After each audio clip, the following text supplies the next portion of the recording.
Hello everyone, welcome back to my YouTube channel. आज हम discuss करेंगे पीएनएफ के बारे में। मुझे इंस्टाग्राम पे काफ़ी सारे डीएम्स आ रहे थे कि एक वीडियो अपलोड करो पीएनएफ पर, तो इसी वजह से मैंने आज टॉपिक चूज किया है।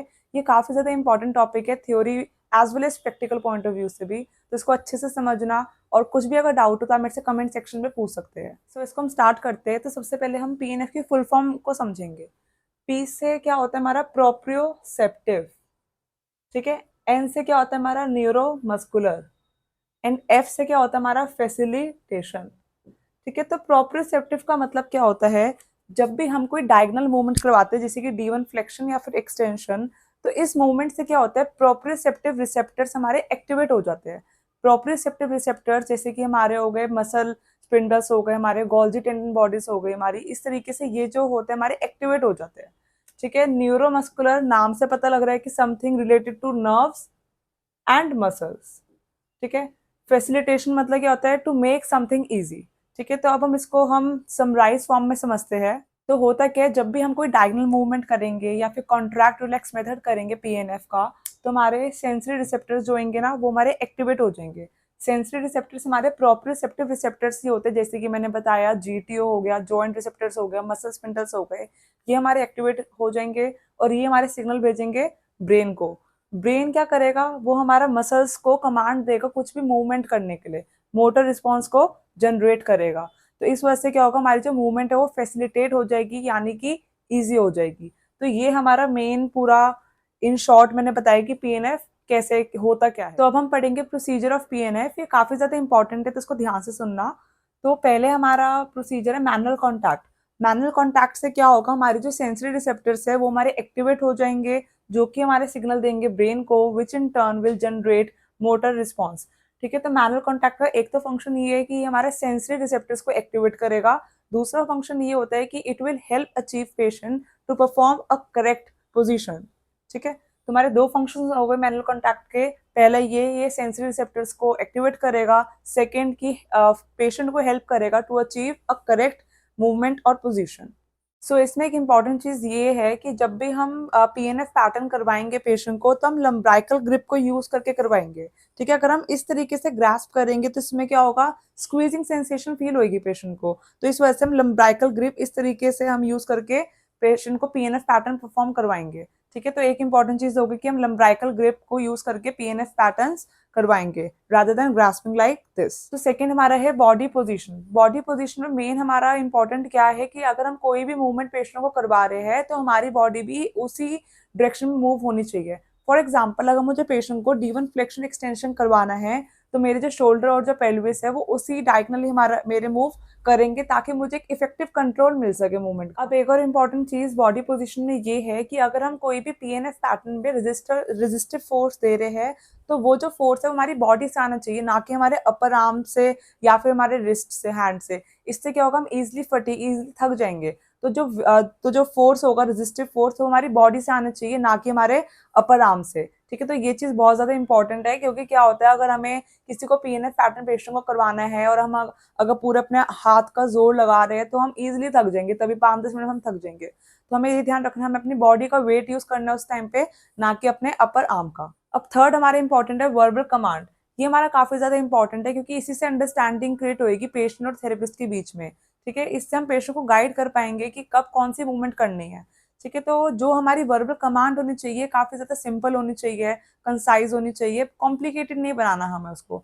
जैसे कि हम पेशेंट को सिंपली बोलेंगे squeeze my hand, push my hand up, ठीक है। इस तरीके से हमें सिंपल सिंपल वर्ड्स में यूज करके अपनी बात पेशेंट तक पहुंचानी है, ताकि वो भी इजिली समझ पाए और रिस्पॉन्स दे सके उस चीज को, ठीक है। अगर मान लो अगर हमें हाई रेजिस्टेंस चाहिए तो उसको हम थोड़ा सा हम लाउड वॉइस में बोल सकते हैं। अगर हमें थोड़ा रिलैक्सेशन चाहिए तो हम थोड़ा स्लो वॉल्यूम कर सकते हैं अपना, ताकि पेशेंट इजिली बस समझ सके, ठीक है। तो वर्बल कमांड काफी ज्यादा इंपॉर्टेंट है, तो इसको हमें सिंपल रखना है और कंसाइज रखना है, कॉम्प्लिकेटेड नहीं बनाना है। तो नेक्स्ट हमारा है विजन। विजन हमारा क्या है कि जब भी हम कोई पैटर्न हम पेशेंट को परफॉर्म करवा रहे हैं, तो पेशेंट शुड विजुअलाइज हिज और हर मूवमेंट। फॉर एग्जांपल, अगर हम डी1 फ्लेक्शन एक्सटेंशन करवा रहे हैं और अगर पेशेंट अपनी मूवमेंट को देखेगा, तो उससे क्या होगा, विजुअल रिसेप्टर्स हमारे जो होंगे वो स्टिमुलेट हो जाएंगे, जो कि ब्रेन को सिग्नल देंगे और वो मेमोरी की तरह हमारे सीएनएस में स्टोर हो जाएंगे, ठीक है। तो इसलिए विजन बहुत ज्यादा जरूरी है। एक और इसका इम्पोर्टेंस ये है कि जब भी पेशेंट अपनी मूवमेंट को देखेगा, फॉर एग्जाम्पल अगर हम D1 फ्लेक्शन एक्सटेंशन करवा रहे हैं इस तरीके से, तो ये देखो इसमें मेरी हेड मूवमेंट भी हो रही है ना, हेड भी मेरा इसमें मूव कर रहा है, ठीक है। तो इससे क्या होगा, हेड की भी मूवमेंट होगी साइड बाय साइड अगर विजुअली पेशेंट अपने मूवमेंट को देखेगा। तो दो हमारे इंपॉर्टेंट चीजें हो गई विजन में, कि एक तो हमारे रिसेप्टर्स स्टिमुलेट होंगे और सीएनएस में जाकर जो भी हम पैटर्न परफॉर्म करवा रहे हैं वो हमारा स्टोर हो जाएगा। सेकेंड हमारा क्या इंपॉर्टेंट है, हेड मूवमेंट भी हमारे साथ साथ होगी। अब नेक्स्ट हमारा है रेजिस्टेंस।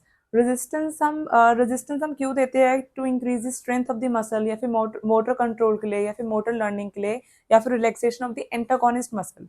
अब जैसे कि फॉर एग्जांपल अगर मैं फोरआर्म फ्लेक्सर्स को मैं रेजिस्ट कर रही हूँ, तो जो मेरे एंटागोनिस्ट एक्सटेंसर्स है वो मेरे रिलैक्स होंगे। अब इसमें मेन इंपॉर्टेंट क्या आता है कि हमें रेजिस्टेंस देना कितना है। तो रेजिस्टेंस हम देते हैं ऑप्टिमल रेजिस्टेंस। अभी ऑप्टिमल रेजिस्टेंस क्या होता है, तो जो रेजिस्टेंस हम देंगे वो देंगे हम according to the condition and the goal of the patient. For example अगर मेरे पेशेंट का गोल ये है कि मुझे स्ट्रेंथ बढ़ानी है पेशेंट की, ठीक है, तो मैं क्या करूंगी, हाई रेजिस्टेंस दूंगी पेशेंट को। लेकिन अगर गोल मेरा ये है कि मुझे फंक्शनल मूवमेंट्स को ही इंक्रीज करना है, for example sit to stand, stand to walk, तो इसमें मैं दूंगी माइल्ड टू मॉडरेट रेजिस्टेंस दूंगी। एक चीज का इसमें ध्यान देना रेजिस्टेंस में, कि हमें बहुत ज्यादा रेजिस्टेंस इतना नहीं देना है पेशेंट को कि पेशेंट थक जाए, फटीग हो जाए पेशेंट को, या फिर अननेसेसरी पेन कॉज करे, ठीक है। तो पेशेंट को हम रेजिस्टेंस देंगे according to their requirement, according to their goal, according to their condition. So resistance हमारा आएगा ऑप्टिमल रेजिस्टेंस, ये काफी ज्यादा इंपॉर्टेंट है। अब यहीं पे रेजिस्टेंस के साथ मैं एक टर्म एक्सप्लेन करना चाहूंगी, इरेडिएशन, क्योंकि ये टर्म आप काफी बार पढ़ेंगे पीएनएफ में। तो इरेडिएशन क्या होता है हमारा, इरिटेशन होता है कि सराउंडिंग मसल्स भी जब हमारे यूज में आते हुए थे पर्टिकुलर मोमेंट। फॉर एग्जाम्पल कि अगर हमें एक बकेट ऑफ वाटर को उठाना है, तो उसमें रेजिस्टेंस इतना ज्यादा है कि मेरा ट्रंक भी कॉन्ट्रैक्ट करेगा, मेरा अपोजिट शोल्डर भी कॉन्ट्रैक्ट करेगा। तो इसको हम कहते हैं इरेडिएशन, कि when the resistance is too high that the surrounding muscles also get activate, also start contracting. तो दिस इज इरेडिएशन। इसको हम काफी थेरेपेटिक पर्पसेस में पेशेंट्स में यूज करवाते हैं। अब नेक्स्ट हमारा है ट्रैक्शन। ट्रैक्शन हम क्या करते हैं, किसी भी मूवमेंट के स्टार्टिंग में देते हैं। फॉर एग्जांपल अगर मुझे D1 फ्लेक्शन करवाना है, तो यहाँ पे मैं ट्रैक्शन दूंगी। इससे क्या होगा, मेरे जो जॉइंट रिसेप्टर्स है वो मेरे स्टिमुलेट होंगे, वो मेरे एक्टिवेट होंगे, जो कि मेरे सिग्नल देंगे ब्रेन को, एंड वो मेरा मोटर रिस्पॉन्स को फैसिलिटेट करेगा। अब हमारा मेन गोल तो यही है ना कि हमें कोई भी मूवमेंट को ईजी करना है, फैसिलिटेट करना है। इस वजह से हम पीएनएफ पैटर्न के स्टार्टिंग के मूवमेंट में हम ट्रैक्शन देते हैं। अब नेक्स्ट हमारा है अप्रोक्सीमेशन। अप्रोक्सीमेशन हम किसी भी मूवमेंट डायगोनल पैटर्न के लास्ट में देते हैं, एंड ऑफ दी। ट्रैक्शन हम देते हैं starting of the movement, and approximation हम देते हैं end of the movement. Approximation हमारा क्या करते हैं, जॉइंट स्टेबिलिटी में हेल्प करते हैं, and contraction of the agonist in the antagonist muscle. तो ट्रैक्शन हम देंगे स्टार्टिंग में ताकि हमारे जॉइंट रिसेप्टर्स हमारे स्टिमुलेट हो, और अप्रोक्सीमेशन हम देंगे एंड में ताकि हमारी जॉइंट की स्टेबिलिटी हो सके। तो अब लास्ट हमारा है स्ट्रेच एंड टाइमिंग। स्ट्रेच के हमारे दो टाइप्स होते हैं, एक होता है हमारा स्ट्रेच स्टिमुलस, एंड एक हमारा होता है स्ट्रेच रिफ्लेक्स। स्ट्रेच स्टिमुलस में हमारा क्या होता है कि अगर हमें कोई भी अगर हमें पीएनएफ पैटर्न परफॉर्म करना है, तो उसके लिए हम मसल को लेंथेंड या फिर इलोंगेटेड पोजीशन में रखेंगे। फॉर एग्जांपल अगर मुझे D1 फ्लेक्शन करवाना है, तो इसको मैं इलोंगेटेड लेंथेंड पोजीशन यानी कि D1 एक्सटेंशन में रखूंगी। एक और चीज हमारी इसमें इंपॉर्टेंट ये होती है कि हमें रोटेशनल कंपोनेंट ऐड करना है। तो जैसे कि अगर मुझे D1 फ्लेक्शन करवाना है, तो इसके लिए मेरी पोजीशन क्या होगी, extension, abduction and internal rotation, ठीक है। तो स्ट्रेच स्टिमुलस में हमारा क्या हो जाएगा, जो भी हमें डायगोनल पैटर्न करवाना है उसके लिए हम मसल को क्या रखेंगे, इलोंगेटेड पोजीशन में रखेंगे, ठीक है, एंड रोटेशनल कंपोनेंट को ऐड करेंगे। इससे हमारा क्या होगा, एक स्ट्रेच स्टिमुलस जनरेट होगा, ठीक है, जो हमारे मसल को फैसिलिटेट करेगा, ठीक है। उसके बाद हमारा स्ट्रेच रिफ्लेक्स में क्या होता है कि कोई भी मूवमेंट स्टार्ट होने से पहले हम क्विक स्ट्रेच देंगे, ठीक है। फॉर एग्जांपल अगर मुझे D1 फ्लेक्शन करवाना है, तो यहाँ पे मैं क्या करूंगी, क्विक स्ट्रेच दूंगी स्टार्टिंग में। उससे मेरे क्या होगा, जो मसल स्पिंडल है वो मेरे एक्टिवेट हो जाएंगे, और ताकि मेरी जो मूवमेंट है वो मेरी फैसिलिटेट हो सके। सो लास्ट हमारा है टाइमिंग। अब इसमें हमारा क्या है कि अगर हम कोई भी मूवमेंट करवा रहे हैं, तो वो हमारी कॉन्टिन्यूस होनी चाहिए, जर्की नहीं होनी चाहिए। फॉर एग्जाम्पल अगर मैं D1 फ्लेक्शन करवा रही हूँ, तो ऐसे नहीं कि मैं बीच बीच में कहीं रुक जाऊँ उसके बाद उसको फिर से कंटिन्यू कर रही हूँ, ऐसा नहीं होना चाहिए। जो हमारी मूवमेंट है वो हमारी स्मूथ होनी चाहिए, जर्की नहीं होनी चाहिए, और कॉन्टिन्यूस होनी चाहिए, ठीक है। तो अब हम देखेंगे बेनिफिट्स ऑफ पीएनएफ। तो बेनिफिट्स हमारे हो गए जैसे कि initiating movement, increase strength, endurance, range of motion, stability, coordination, motor learning, relaxation and decrease pain. अब पीएनएफ में हमारी अलग अलग टेक्निक्स होती है, जैसे कि कॉन्ट्रैक्ट रिलैक्स हो गया, हमारा रिदमिक इनिशिएशन हो गया, ठीक है। अलग अलग टेक्निक से हमें क्या होता है, ये सब चीजें अचीव हो जाती है। सो आई होप आपको पीएनएफ अच्छे से समझ आ गया हो। अगर आपको कोई भी डाउट होता है मेरे से कमेंट सेक्शन में पूछ सकते हो, या फिर मुझे इंस्टाग्राम पे डीएम भी कर सकते हैं। हम इसका practical point of view next video में कवर करेंगे। ठीक है, till then bye bye and do subscribe my channel. Thank you.